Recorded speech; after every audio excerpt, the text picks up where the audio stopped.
Hey folks, it's Bear Gardener, and it's time for a new player experience video. Okay, I'm a Kards Content Creator, member of the Kards Contributor Program. I am generally known for providing content for new and newer players and content designed to a game rather than pieces, although I do some interactive and streaming as well. You can find me Tuesdays and Saturdays at 17:30 UK time on Twitch TV/bear_gardener.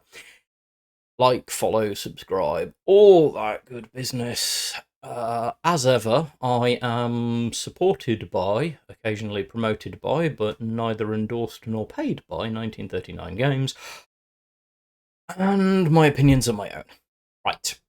What on earth is this? Some of you who watch this, who have been around for a while, may in fact wonder why I'm making yet another starter video, and the reason is we've had Covert Operations. So Covert Operations is the latest expansion for the Kards WW2 collectible card game, and it landed on Tuesday the 11th of June 2024, which was a few days ago at the time of recording. And I said that I would take a look at the new player experience and stuff because we knew some things were going to change, and I hadn't quite accounted for how much they were going to change. So here's the thing. I will have links down below to the archived videos of my previous new player content, which will be relevant to you if your collection started, that is, you joined the game before Covert Operations. This video may still have value for you because I'll be talking about decks and design at some point, or at least this series of videos. I don't know whether it'll be one video, two videos, or a whole bunch. It might be a playlist all of its own. Really depends on where we go, because it's whole new territory. So, with the release of Covert Operations, we have completely new level 0 and level 12 decks. For those of you who are watching this as your first piece of new player content, or very first players to the game, what am I talking about level 0 and level 12? So here's the deal. When you join the game, you will be given a tutorial. During that tutorial, you will take all 5 starter nations from level 1 to level 7. At level 7, you unlock a complete deck for that nation. So far, so good. You end up with 5 decks, and the cards that those decks are made up of form your base collection. Next really important thing is, and something that a lot of players miss and end up wasting some crafting materials on, is each nation then gets a second complete deck at level 12. So, the first piece of advice I'm going to give you is, when you first join the game, finish the tutorials, and then whether it be playing ranked or playing casual or playing against the AI, whatever works for you, get all 5 nations to level 12 and unlock those 5 decks. This is so that you will have access to as many cards as possible for free in your pool at the start of the game. Can't emphasize enough how important this is, because it gives you the best possible foundation. The other thing it does is it gives creators like me, and specifically me because of the way I create, access to a limited pool of cards which I know you will have. You see, all of these decks, all 10 of these decks, have fixed contents. That means I know the cards that are in there, and they're going to be the same for you as they are for everyone else, which means you will have the exact same pool of cards. So, that pool of cards is then what I will try and build foundational decks on, and we'll talk about that in a minute. But first, we're going to hop, and I'm going to show you what I mean by having unlocked all these decks. So, let's hop over to the game client. Welcome to my game client, or rather a game client that belongs to me. This is not my main account. You will notice the name up in the almost top left corner is in fact not Bear_Gardener. Gardener, which is the name that you will see, it is Ursa Minor. This was I started a completely fresh account and completed exactly what I've just advised you to complete. I took all of the nations to level 12. So, if we go down here, you will see all of my nations, with the exception of Britain, which slipped to 13, but I've not claimed the reward yet. We'll get to that in a minute. Have gone to level 12. So, have level 12 Britain, unlocked a deck. Level 12 US, which unlocked a deck. Level 12 Germany, which unlocked a deck. Level 12 Japan, which unlocked a deck. And level 12 Soviet. In addition to which, of course, by level 7, we unlock a complete deck, and that's where we then start to move into the progression. I have slightly less diamonds that you will have because I redeemed some of my diamonds, which I do not recommend you do, to get a med kit to speed up my leveling to level 12 so that I could make this video in speed. That is because this is not an account that I intend to be particularly active or competitive on. It will probably get used for new player streaming, and that's about it. In the process of getting here, I have amassed 290 gold. I have not spent any. I have amassed 7 packs of cards, 2 of which were given to me for free because of joining the right window after covert operations. I don't know how long everyone will get those and whether they will or they won't. But you get a bunch of nation packs too. In fact, you get 5, 1 for each nation, as you're getting up to level 12. Net result, I end up with this. This is the starter collection. Your collection, unless you have opened packs or found random cards, will be identical. These are all of the cards which are fixed from the 10 decks that you get from reaching level 12 on all your nations, which gives you, actually, as you can see, a pretty extensive collection, which is a good place to start. Now, the decks, show you by going here, ignore anything that has co-op at the end of it. Total War, Grind First, Finest Hour, Pedal to the Metal, Air Superiority are the 5 level 12 decks. And then the 5 starter decks, the ones you get for getting 7. These decks are, to varying degrees, perfectly playable. I say to varying degrees because they're okay. You will be able to gain some ranks on them. In fact, I'm at rank 20 just from getting up to level wherever I am 12 on all of the nations. However, they're not massively optimized or focused. They are very beginnery decks that are designed to give you a relatively broad introduction to the cards and game mechanics. And so, it will be my intent to give you access to more specific new player decks and crafting guides. That's not right now. This is about best practice when you've started the game. And as I've just said, that is my advice. Make sure that you do that. You also get 5 wildcards because you will get, you'll get 1 limited wildcard for each nation as you are reaching levels. Wildcards allow you to craft the game.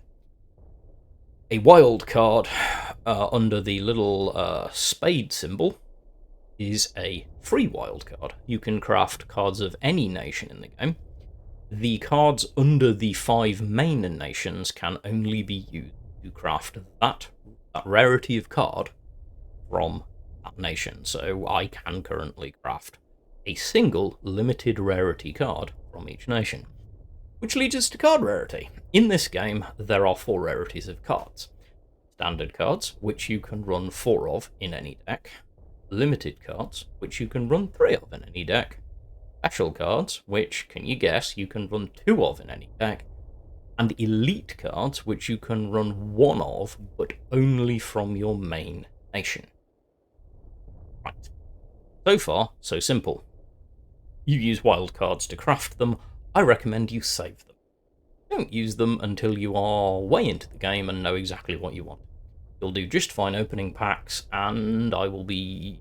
if you're playing with my guides, they will have crafting guides for the individual decks. But the next thing to account for is you will notice that there are in fact 9 nations in this game, not 5. The last 4, France, Italy, Poland and Finland, are ally nations. Ally nations are special. Ally nations are nations which can only be included as allies in your deck. Each deck that you build will consist of 39 cards, plus a headquarters. The majority of your deck will be from the main nation, which is the nation of your headquarters. Whatever of the 5 main nations, Germany, Britain, Soviet Union, USA, or Japan, you choose as your main nation. You can include up to, but not more than, 12 cards. Include less, but you can't include more than 12 cards from your allied nation. Unless they're Exile. Some cards have Exile on them, and if you get confused when you see one of them, Exile cards have 2 nations. I will find a good example, because if we go to Poland, we have the T3476PL. It has Exile. When you look at its description under Exile, it will show you the nation which it is an exile for. That means that for the purposes of deck creation, T3476PL is a Soviet card as well as a Polish card, which would allow you therefore to include theoretically 60 Polish cards, because you can include 12 Polish cards, but these, you could also include 4 of these because they are Soviet. That's how Exile works. It's around. You will come across it. Not massively, but it will happen. Right.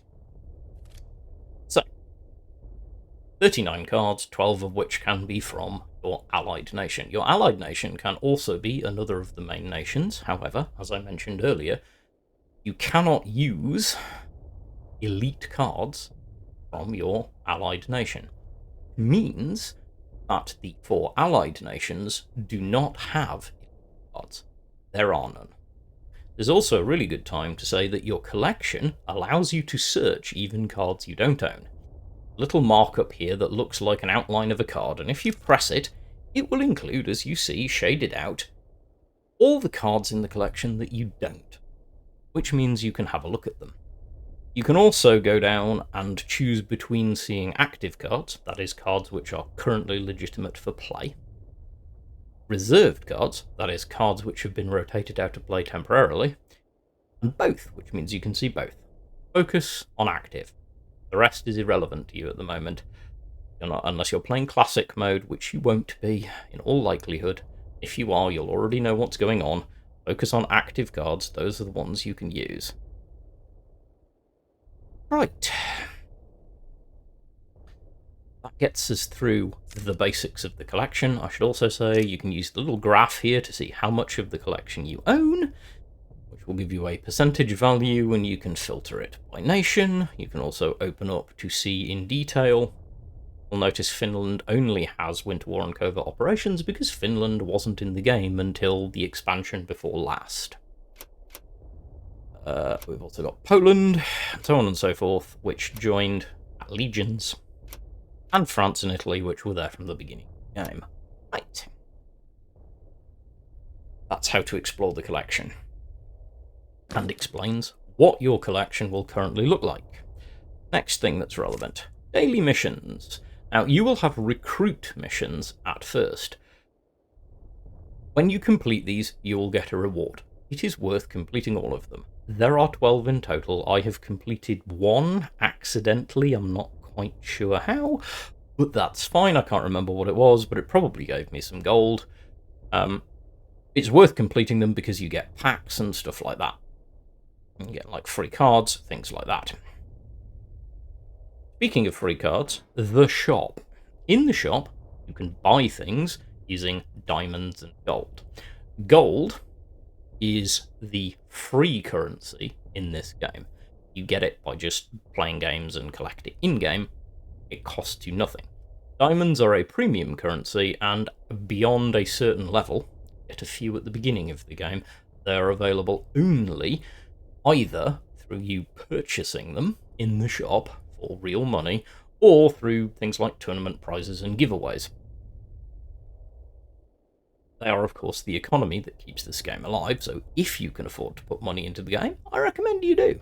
But if you can't, don't. You can play this game perfectly well free to play.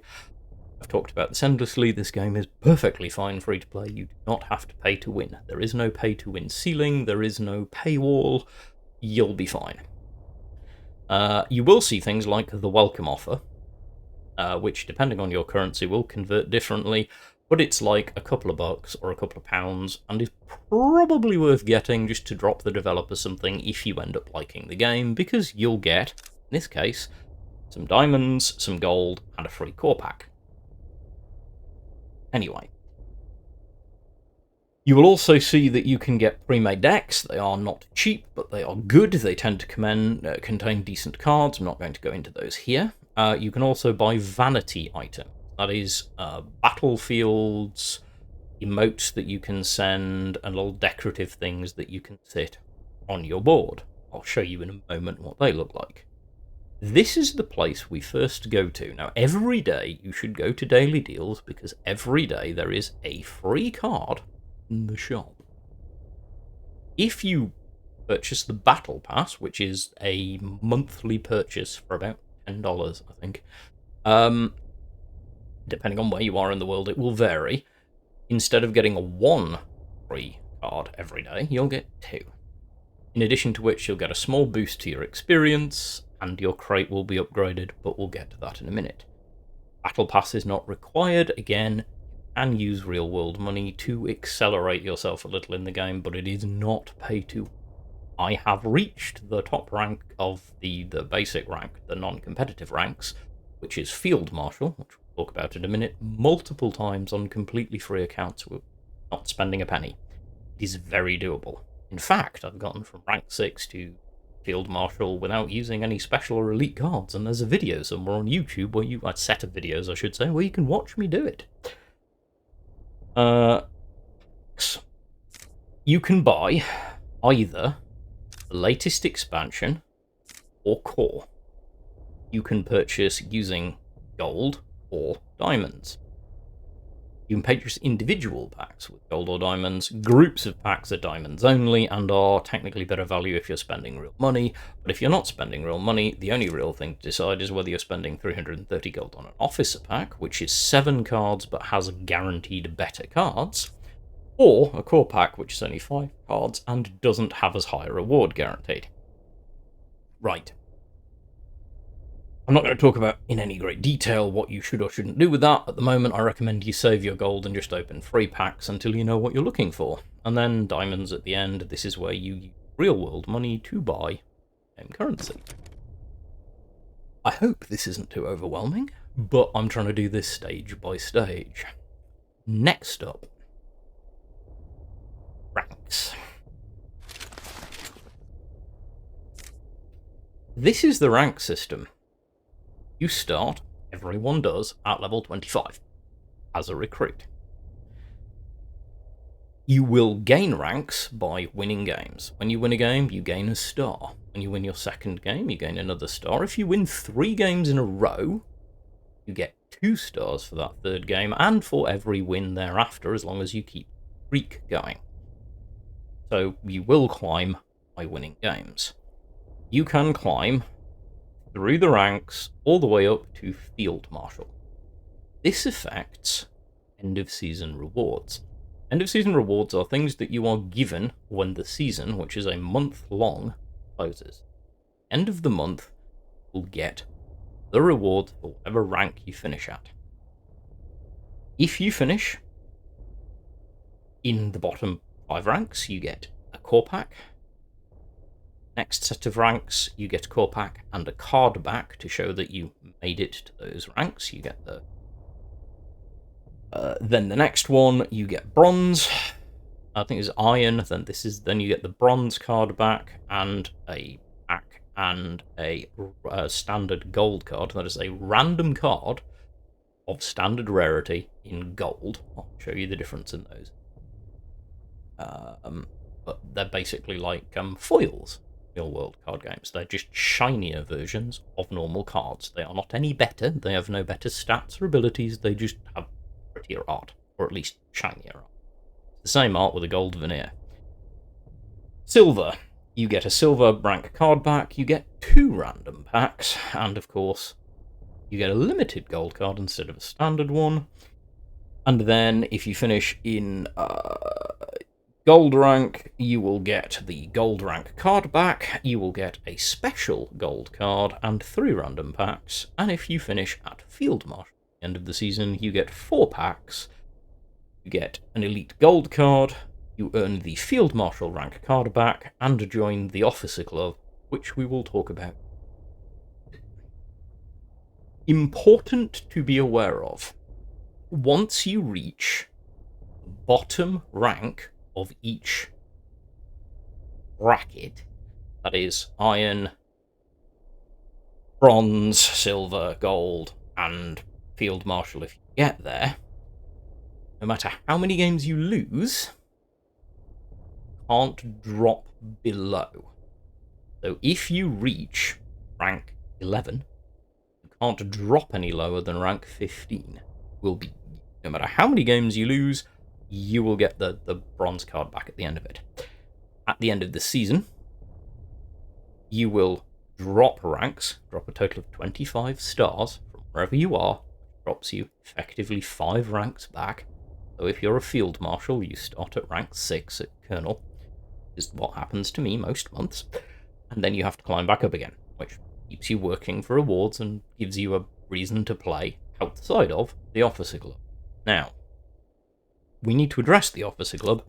You're going to see this screen a lot for a while. You cannot join the Officers Club until you have reached Field Marshal. When you reach Field Marshal, you will get access to the Officers Club, and there you will find there is a ranked ladder of players, which runs from 1 to the number of Field Marshals in the game, whatever that number is. At the end of a season, the top 34 players get the chance to compete in something called the Officer Championship. That is a competition with real money prizes. However, and I have done a video on this, this is not a realistic expectation for most players because we are talking about the top 30-some players out of thousands. If your intent is to get there, you will need time and patience and quite possibly money.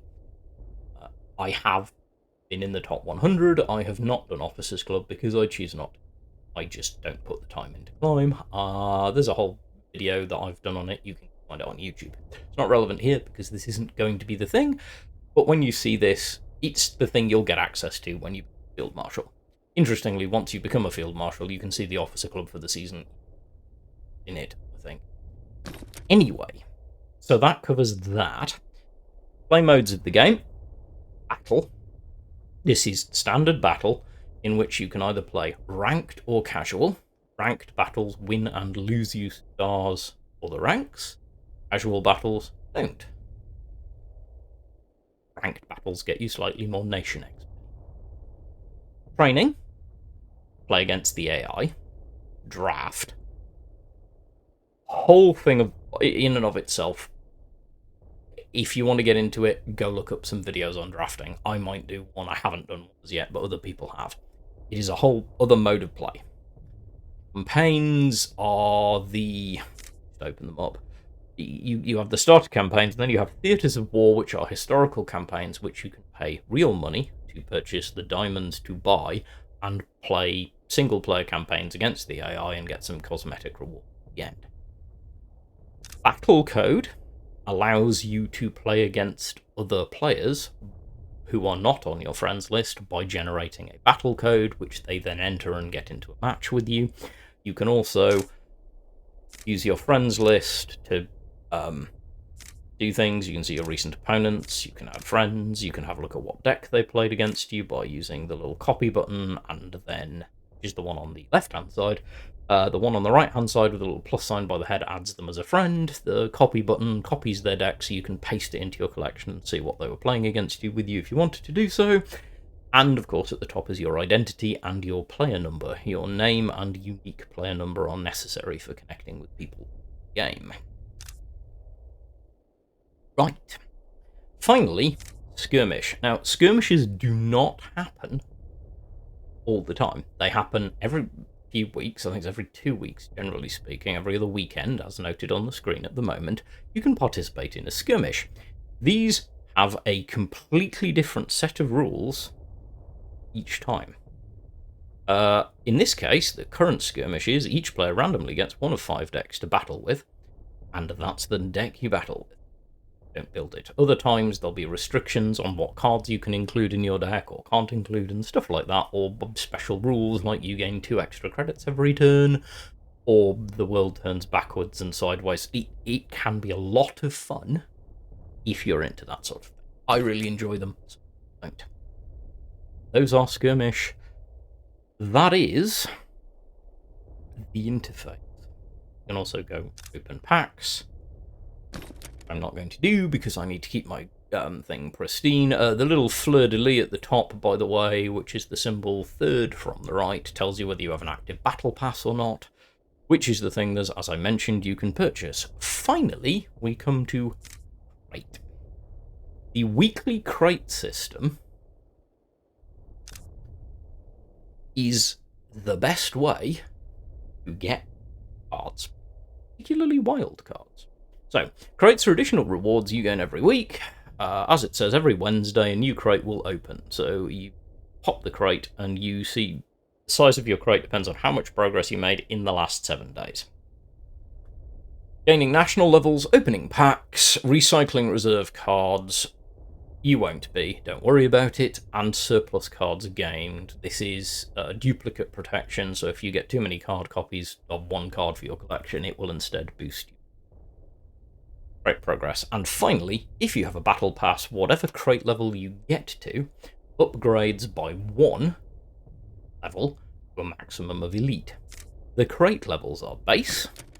If you only have base crate, which you probably won't, you would get a standard free wild card and 30 gold at the end of 7 days. You have the standard crate, you get 2 standard wild cards, 2 random standard cards in gold, and 80 gold. Limited, you get 1 limited wild card, 2 standard wild cards, 2 limited random rarity cards in gold, 150 gold.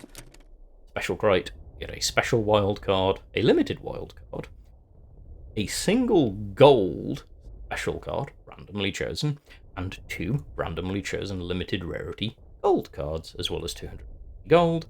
And the elite crate, if you hit it, which you probably won't regularly without some kind of XP boost, but you might every now and then, will get you a single elite wild card, 1 special wild card, a limited wild card, and 2 random special cards in gold, as well as 350 gold, which could buy you for all 3 standard packs or an officer pack. Not going to talk about packs just yet. This is the core interface. This is how it works. This is my very quick tour, for those of you who are new to this game, so that you can understand what's going on. Now, we should probably talk about how your collection will expand by talking about the relative merits of packs. So, as I mentioned, a standard pack contains 5 cards, either of the current expansion or core is every other card in the game. And is guaranteed to include at least 1 limited or better card. An officer pack contains 7 cards and is guaranteed to include at least 2 limited or better cards and at least 1 special or elite card. Can also drop gold and wild cards. Officer packs offer better value rewards, but are much more expensive. Early on in the game, it is quite likely that you will do very well to open up some standard packs first to get a wider collection. Then when you feel like your collection feels like you're building comfortable decks and you'll get access to more powerful cards, and that's when to start saving up buying officer packs, and from then on in you will probably only buy officer packs because at a certain point, you don't get value out of standard. You also gain packs by progressing in your nations. So as I say, we all get a single nation pack for our nation at level 10. You'll have one pack of each nation. When you get to level 12, as I discussed before, you will have 5 packs, one of each nation. Later on, you can see as you progress, you gain some diamonds. These don't last forever. You only get them up to a certain level, but they don't go anywhere. You can spend them whenever you want, save them up for later. And you pick up wild cards as well as gold cards. A gold card like this one at level 17 will be a random card of standard rarity in gold.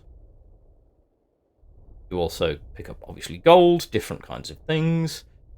Packs. A pack like this is not a national pack, this is just a random pack. It could either be core or current expansion. It will always be standard. Sometimes you'll get an emote.